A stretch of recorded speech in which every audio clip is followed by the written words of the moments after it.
పోసాని కృష్ణమురళిపై కూటమి ప్రభుత్వ కక్ష సాధింపు చర్యలు కొనసాగుతున్నాయి. రాజంపేట సబ్ జైల్లో ఉన్న పోసానిని పీటీ వారెంట్పై అదుపులోకి తీసుకున్నారు పల్నాడు జిల్లా నర్సరావుపేట పోలీసులు.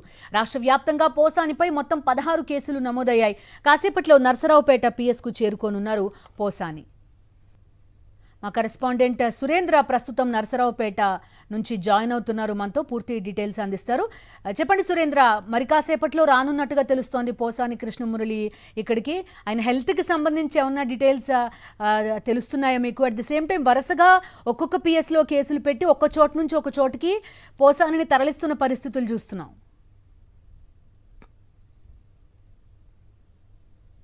మరికొద్ది సేపట్లోనే పోసాని కృష్ణమురళిని నర్సరావుపేట పోలీస్ స్టేషన్ తరలించున్నారు. అనంతరం ఆయన వైద్య పరీక్షలకి చేయించిన తరువాత మెజిస్ట్రేట్ ముందు హాజరుపరచబోతున్నారు. ఇప్పటికే పోసాని కృష్ణమురళి గతంలో కొన్ని వ్యాఖ్యలు చేశారు. అవి పూర్తిగా చంద్రబాబు, లోకేష్, పవన్ కళ్యాణ్కి అనుచితంగా ఉన్నాయంటూ కొంతమంది జనసేనకు సంబంధించిన వాళ్ళు, అదే టీడీపీకి సంబంధించిన కార్యకర్తలు కేసులు నమోదు చేసిన పరిస్థితి.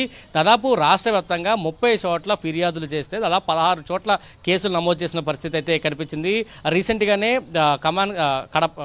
కడపకు సంబంధించిన వాళ్ళు అక్కడ అరెస్ట్ చేశారు. రాజంపేట జైల్లో ఆయన సబ్ జైల్లో ఉన్నారు. అయితే అక్కడి నుంచి నర్సరావుపేటకు సంబంధించిన టీడీపీ నేత కిరణ్ అనే వ్యక్తి ఇక్కడ కంప్లైంట్ చేయడంతో పీటీ వారెంట్ తీసుకొని ఈరోజు ఉదయం పోసాని కృష్ణమురళిని అదుపులోకి తీసుకున్నారు. అక్కడి నుంచి నర్సరావుపేట తరలిస్తున్న పరిస్థితి. ఒకచోటే కాదు, ఇక్కడ నుంచి సంబంధించి ఇటు బాపట్ల కానీ, ఇతర శ్రీకాకుళం జిల్లాకు సంబంధించిన పాతపట్నం కానీ, అదేవిధంగా విజయవాడకు సంబంధించిన భవానీపురం కానీ, సూర్యాపేట కానీ, ఇటువంటి దాదాపు 16 చోట్ల ఇప్పటికే కేసులు నమోదయ్యాయి. వాళ్ళంతా కూడా పీటీ వారెంట్ వేయడానికి సిద్ధంగా ఉన్న పరిస్థితి. అయితే ఒకే కేసుకు సంబంధించి ఒకే అనుచిత వ్యాఖ్యలు చేశారనే అభియోగం మీదే మొత్తం రాష్ట్ర వ్యాప్తంగా కేసులు నమోదు. ఇవన్నీ కూడా జనరల్గా ఒకచోటే పరిష్కరించే మార్గం ఉంది. కానీ అది కాకుండా పోసాని కృష్ణమురళిని కక్ష సాధించాలి, ఖచ్చితంగా ఏదైతే రెడ్ బుక్ రాజ్యాంగం ఉందో దానిలో భాగంగానే కొంత ఇబ్బందులకు గురి చేయాలనే విధంగా కూటమి ప్రభుత్వం నడుచుకుంటుంది. దానిలో భాగంగానే పోసాని కృష్ణమురళిని వివిధ స్టేషన్లు తిప్పుతున్న పరిస్థితి కూడా కనిపిస్తుంది. ఇప్పటికే ఆరోగ్య సమస్యలు ఉన్నాయి. ఇప్పటికే ఆయన గుండెకి స్టంట్ వేయించుకున్న పరిస్థితి, ఇతర బీపీ షుగర్ల ఆరోగ్య పరిస్థితులు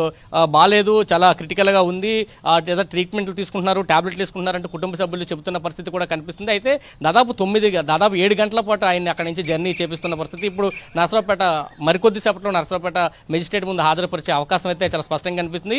ఇప్పటికే ఆయన ఆరోగ్య సంబంధిత ఇబ్బందులు ఉన్నాయి కాబట్టి ముందు మెడికల్ చెకప్ చేయించిన తర్వాత మాత్రమే నర్సరావుపేట మెజిస్ట్రేట్ ముందు హాజరుపరిచే అవకాశం అయితే ఉందని చెప్పాలి.